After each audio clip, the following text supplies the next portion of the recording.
Well, hello everybody. So in this video, I'm gonna share with you what worked and what didn't work for our current homeschool year, which we're finishing up right now. And I get to be really honest with you guys because this is not a paid promotion or a sponsorship. And so yeah, gonna be honest with you guys.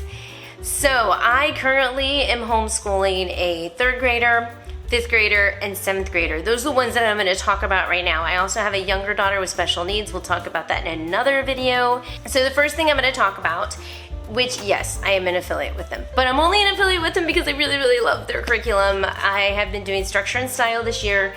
This is Structure and Style 2B for my 7th grader, and then I have Structure and Style 1A for my 5th grader. Now I do get a lot of questions when it comes to IEW, like which level should I start my child on? If they're in elementary school, you should always start with year 1. So my 5th grader is doing year 1, level A. A is the elementary school. However, my daughter who is going into 4th grade, I'm gonna be doing year 1, level A with her, and then next year I'll do year 2, level A. My 5th grader is now moving to 6th grade, and so I'm actually going to start him on year 1 level B, which is middle school. But both of these actually did. It always works really well. I have videos on this. I'm not going to spend too much time because I've got lots of curriculum to go through. But I love IEW. Like, I can't even explain. In fact, I've noticed that for my son in his speech and debate class is even doing better than the high schoolers. I don't repeat that, please. And I just realized the high schoolers may be watching this. I don't think they're gonna watch my channel. And to move on. I will add that my daughter, who is in 3rd grade, is doing Bible Heroes with IEW. I did this with all my kids. It's a win-win. I have a video on this as well. You can check it out if you're curious. So IEW, I love it. We're also doing Fix-It Grammar, which is also IEW right here. The boys are doing that. Both of them are doing the same one. So it's kind of nice because I know where they're at, and it's the Town Mouse and Country Mouse student level B. Yes, even the 7th grader is doing level 2, and I think it works well with him. We're doing Robin Hood level 3 next year. Now my daughter is not doing Fix-It Grammar this year. She is actually doing first language lessons for the Well-Trained Mind. Okay, did it work for her? I'm gonna say yes. It did. I've used first language lessons in the beginning stages of that grammar age, like the early elementary, for all of my kids. I like it because it has diagramming in it. I like it because there's some memorization. It's classical education, classical style. I do like classical education with certain areas.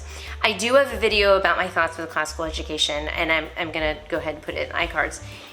But this works very well for her, actually.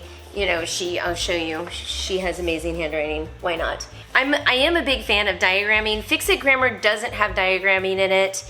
This one does. And the reason I like diagramming is because it helps you with learning languages. So when a child gets older and you want them to be learning languages like, you know, Hebrew and Greek, some parents like Latin. We've really loved Well-Trained Mind. I have gone back and forth on whether to use Fix-It Grammar or switch back over to the Well-Trained Mind for my older kids. I keep going back and forth. I haven't decided yet. You'll know when I put out my curriculum picks videos, which are coming soon. I gotta decide fast. So she's in 3rd grade. We did level 3. We also did level 2, and we did level 1. So we've been actually following the Well-Trained Mind path. I forgot to mention that my daughter does do Explode the Code. This is just a little extra something that we do. And she's almost done with all of the Explode the Codes. This is actually her last book, and she's in 3rd grade. She's just been kind of working through them, and we started early, and it works. I don't have to spend too much time standing over her and watching her work through it. She just kind of takes it, and I grade it. It's good. It fills in, I feel like it fills in a lot of little gaps. Handwriting and spelling. This year I decided to try a reason for. So this is a reason for handwriting. We also did a reason for spelling. Spelling did not work for me. It didn't. Because at that moment I just wanted to be like, here's your spelling book, and I'll give you a test on Friday. It doesn't do that because there's a lot of activities that you're supposed to do and it's teacher intensive, and it's not what I was looking for. And to be honest, my kids are really good spellers. So spelling is one that we did all about spelling, by the way, in the beginning, which is very teacher intensive, but it laid a really good foundation for all of my kids. So like now, they're all really good spellers. And so it felt like it was just extra busy work that's the reason for spelling felt like. A reason for handwriting, I kind of come in and out of it. It's good, like when my kids, their handwriting gets sloppy, I'm like, hey, let's get this book out and do a couple of lessons in this. And so, yeah, that's kind of how I use it. It's not an everyday thing. It's just kind of here. But I'm also very serious about them. Every piece of work that they turn into me has to be in cursive. I feel very strongly about cursive. So, yeah. So my son has been taking an American history and literature class, which is written by the teacher, which has been working. It's been great.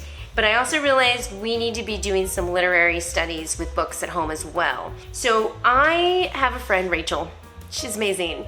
Her company is called Where'd You Learn That? She is doing, her Where'd You Learn That company is writing literary commentaries or literary studies to go along with some books that are not very popular books, but are good. The one that we got is, this one is Tristan Strong Punches a Hole in the Sky. I've never heard of it. I thought the cover was pretty. There goes like, don't judge a book by its cover. Hey, it's boys, and my boys are gonna read it. And the cover's purple and blue, and I like these colors. So we picked this book. She also made a comment that was really good, so we did it. And we're using her literary study, and it's phenomenal, actually. I love it. I feel like the kids are really enjoying this book. I would have never known anything about this book. So Tristan Strong Punches a Hole in the Sky is a series. Rachel is a Christian, so I very much trust her opinion in books. I know she's not gonna pick anything that's inappropriate, and I know they're not going to mess with our values. For math, okay, math, we have been using teaching textbooks. My older son, my 7th grader, it is perfect for him. He's gonna be moving up to algebra next year, which is gonna be a high school credit, but we did pre-algebra this year. And if you wanna learn how I use teaching textbooks, I have a video as well for that if you wanna know all the details with that one. But there is a way to use teaching textbooks to make it work for you, and it just works so well with him. I do the same, just teaching textbooks with my daughter who is in 3rd grade. She's doing well with it. It works really well. She's happy. She loves math. This is all a good thing. Now, for my middle son, my 5th grader, we kind of bounce actually back and forth between the Horizons curriculum and teaching textbooks. I feel like for him, because his brain just works a little bit different, Horizon seems to really it's a good fit for him. He's doing 5th grade Horizon, and he's doing a little bit of 6th grade teaching textbooks, and it's kind of there just to supplement. I think I love Horizons. That's my second choice for math curriculum, Horizons, and I do like BJU, actually. That would be my 3rd choice for math curriculum. Teaching textbooks by itself doesn't work for him, but if I do both, it works really well. That's just because his brain works differently. He needs to physically write things down. He needs paper when it comes to that kind of stuff, so yeah. But thank you guys for watching. Once again, don't forget to subscribe, click on the like button if this was great and helpful, and check out some of those videos that I mentioned through this video in the iCards and ending screen to get more in depth with some of the curriculum that I'm sharing with you today. So once again, thank you, and I will see you in our next video. Bye.